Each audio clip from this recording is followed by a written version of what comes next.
Continuemos con lo que veníamos haciendo. Vamos ahora a nuestra segunda parte de esta sesión. Estábamos hablando de la estadística descriptiva y de la estadística inferencial. Nos toca hablar ahora acerca de la población, el universo o colectivo. ¿Qué es esto? Es un conjunto completo de individuos, de objetos, elementos que poseen características comunes observables. O sea, todos los objetos, ¿no? Todo lo que nosotros querramos estudiar que tienen una característica común, a eso se le llama población. Por ejemplo, hablamos de la población de los universitarios del Perú, hablamos de los electores del Perú, los equipos de fútbol de la FIFA. Es importante mencionar que cuando hablamos de población, no estamos hablando al total de los totales. ¿De acuerdo? Eso no tiene sentido. Hablamos de población de acuerdo al tipo de estudio que se estén realizando. Y a esto lo llamamos normalmente población meta. Por ejemplo, yo podría decir, mi población son todos los estudiantes universitarios del Perú, si es que mi interés es estudiar a todos los universitarios que tiene el Perú. Entonces alguna característica de ellos seguramente me va a interesar. Pero yo podría definir, ojo, mi población son todos los estudiantes universitarios del departamento de Lima. ¿Entienden? Entonces solamente me va a interesar los estudiantes universitarios del departamento de Lima, ya no la de Arequipa, ni la de Loreto, ni de Ayacucho, ni de La Libertad, ni nada. ¿Por qué? Estamos definiendo como población meta al departamento de Lima. Eso no queda ahí. Yo puedo restringir mucho más mi población meta y podría decir, por ejemplo, los estudiantes universitarios, ¿no?, de la provincia de Lima. Entonces, si yo digo de la provincia de Lima, ya no puedo tomar a Cañete, ya no puedo tomar a Huaral. ¿Se entiende? Estamos hablando solo de la provincia de Lima. Puedo seguir restringiendo y decir, ¿no?, mi población son los universitarios de la Universidad Tecnológica del Perú, de la ciudad de Lima. Entonces, si hacemos referencia, ¿no?, a los estudiantes universitarios de la UTP de la ciudad de Lima, tenemos que considerar a todos los que están en Lima. Lima Norte, San Juan del Urigancho, Ate, Lima Sur y Lima Centro. ¿Estamos?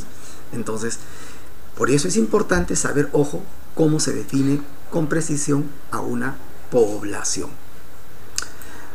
Dicho esto, pasemos ahora a ver, ¿qué cosa es una muestra? La muestra es la parte representativa de toda la población. O sea, de toda esa población meta que yo he definido, voy a seleccionar una parte de ellas, ¿de acuerdo? Una parte de ellas, pero que sea representativa. Por eso es que normalmente decimos que una muestra es un subconjunto de la población en términos de representatividad. ¿Ok? Alguna vez leí en un libro que decía, para saber si el agua de mar es salada, no necesito tomar un tanque de agua de mar o un balde de agua de mar. Basta tomar una gota. Suficiente, ¿verdad?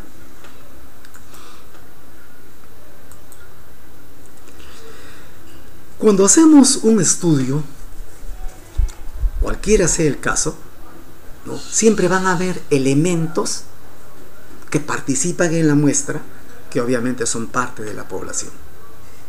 A estos elementos, ¿no?, que forman parte de la muestra se les llama unidad de análisis.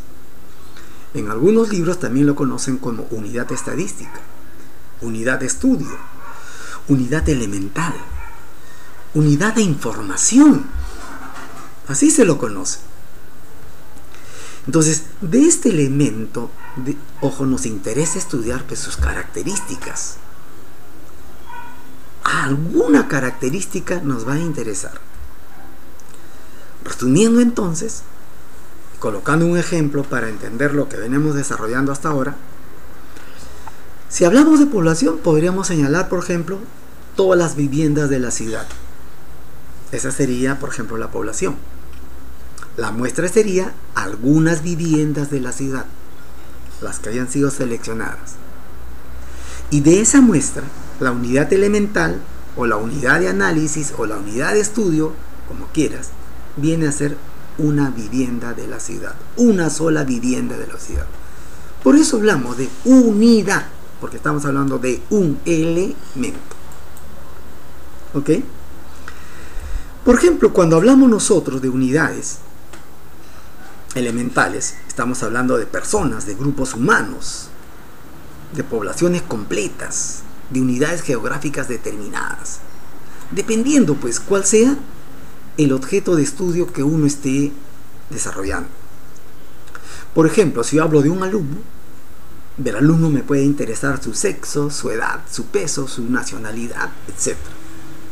Si hablamos de un tornillo, me puede interesar pues, si es defectuoso o no, su peso, su longitud, su color, el material de lo que está hecho, la utilidad que tiene, etc. Si hablo de los turistas como unidad elemental, pues me podría interesar su ingreso mensual, su tiempo de estadía, el gasto diario, su país de procedencia, lugares que va a visitar, hoteles donde se va a hospedar, etc. Si hablamos de una vaca, pues me podría interesar su raza, su peso, la edad que tiene, la producción de leche, de leche que tiene, la cantidad de alimentos que consume diariamente, ¿no? El costo de su manutención, etc. De una empresa me puede interesar sus ingresos, sus productos, su renta, su costo de producción, etc. Ok, entonces estas son unidades elementales, unidades de estudio, y estas son las características que me puede interesar en el estudio. Cuando hablamos de un dato estadístico, estamos hablando del resultado de la observación, ¿no? Resultado de la observación, de una entrevista, de una recopilación en general asociado a la variable. Indudablemente los datos son la materia prima para todo tipo de estudio, ojo, estadístico. Por ejemplo, Jorge Pérez tiene 40 años. Este es un dato estadístico. El tornillo tiene un diámetro de 12 centímetros. La empresa tiene un ingreso mensual de 300.000. O sea, yo no puedo hablar de una cantidad, ¿no?, sin asociarla a una unidad elemental. El dato tiene que estar asociado a una unidad elemental para poder hablar de dato estadístico. ¿Vamos? Entonces 40 años por sí sola no dice nada, 12 centímetros por sí sola no dice nada, 300.000 soles no dice nada. Por eso lo asociamos, ¿no?, a la empresa. Vendría a ser la unidad elemental al tornillo o a Jorge Pérez.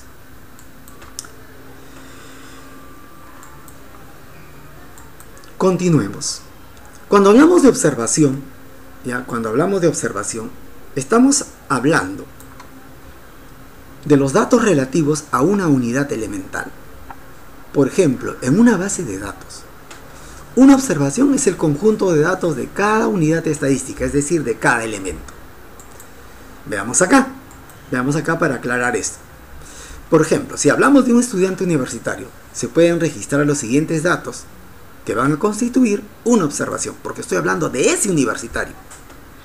Por ejemplo, es una observación que es de la Universidad Nacional de San Marcos. Estudia medicina, es del 5º ciclo y tiene 21 años. Entonces, un dato 1 es que estudia en la San Marcos. Un dato 2 es que es de la carrera de medicina. Un dato 3 está en el 5º ciclo. Un dato 4 es que tiene 21 años. Entonces, todo este conjunto viene a ser una observación. O sea, las características que tiene un elemento cualquiera. Cuando hablamos de estadístico o estadígrafo, estamos hablando de todos los resultados que se obtienen con los elementos, ojos, que corresponden a una muestra. Si tú haces un cálculo con los elementos de una muestra, lo que vas a obtener es un estadístico o estadígrafo. Por ejemplo, la edad promedio de los alumnos, el valor máximo de errores observados en un conjunto de expedientes, la desviación típica de los ingresos de una empresa. Si recurrimos a la actualidad, o bueno, casi a la actualidad, cuando se hace un simulacro de votación, por ejemplo, no previos a las elecciones presidenciales, se obtuvo, ojo como referencia, la proporción de votantes a favor, por ejemplo, de Pedro Pablo Kuczynski fue la del 46,9%, ¿no? Previo a la elección real. Como es un simulacro, es como que hubiéramos tomado una muestra. Entonces, de esta muestra, además, he tomado una muestra, no todas las encuestas siempre son muestras, ¿no? Y este resultado que arroja, obviamente, es un estadístico. ¿Ok? Continuamos en el siguiente video.